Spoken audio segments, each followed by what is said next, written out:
Hey everyone, Coach Wolverine with you today, and I wanted to discuss with you guys today about a quote. So very simple, but yet it kind of slapped me across the face this morning when I heard it. It may be a slow process, but quitting slows you down. Simple, right? Quitting is a habit. Justifying quitting is a skill.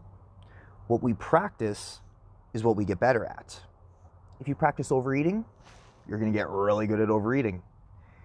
If you practice procrastination, you're going to get really good at procrastination.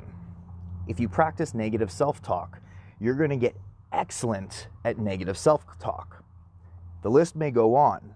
Today, specifically, however, if you practice justifying why you quit, you're going to get really excellent at making excuses for yourself as to why you are stuck in the exact same place you were last year, or even longer.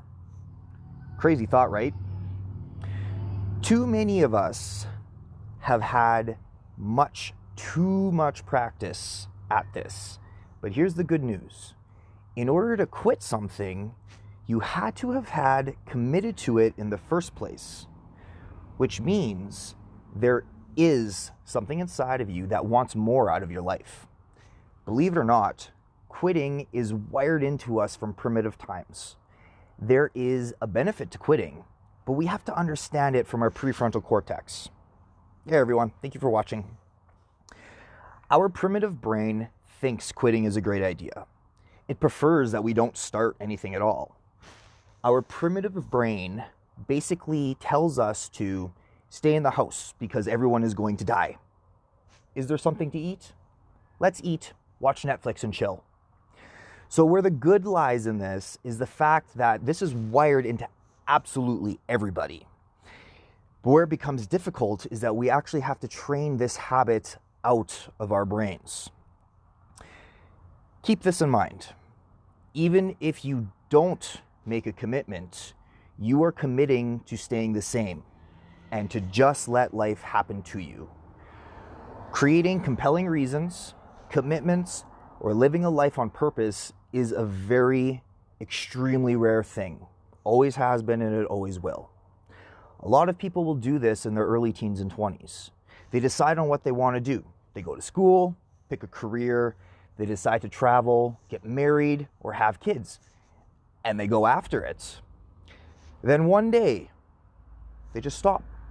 They stop creating. They stop committing. They stop pushing beyond their comfort zone. And they just wait to see what happens next. Unfortunately, many even stop dreaming. I want you to think about this. When you've finished running a marathon and you stop to sit down, what is the first feeling that you feel? Relief. When people quit, it's for a sense of relief. And most often, this happens at the first sign of struggle or resistance. Here's the thing. Only you know what your quitting looks like. But you probably don't call it quitting. You justify it. Does this sound familiar, or any of these?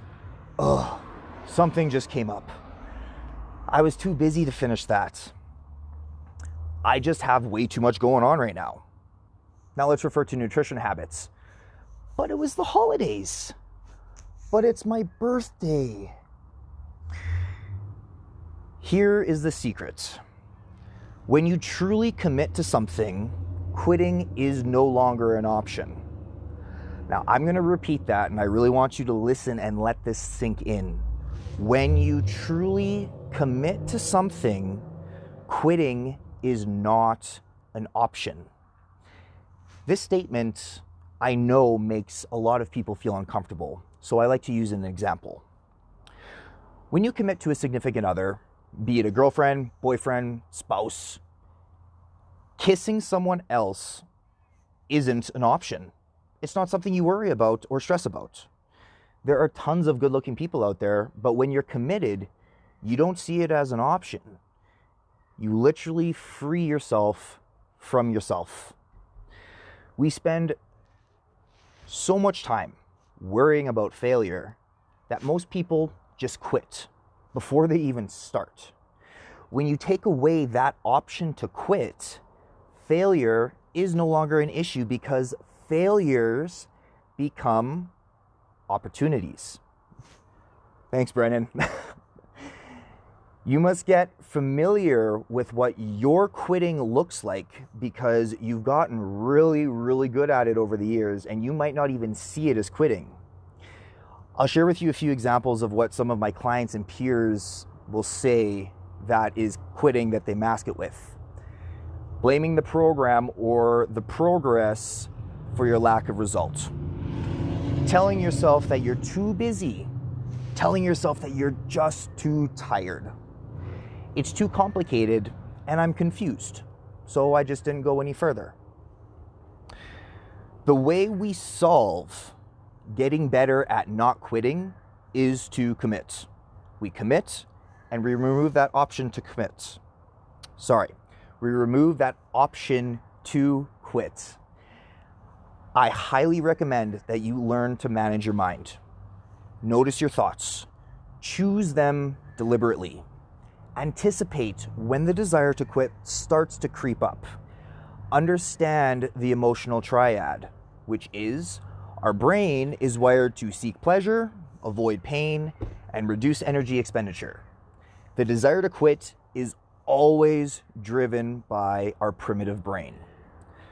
We must learn to manage this discomfort instead of answering it with quitting.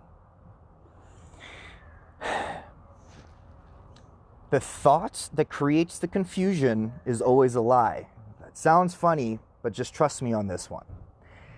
We need to keep taking massive action and different actions as needed to create different results.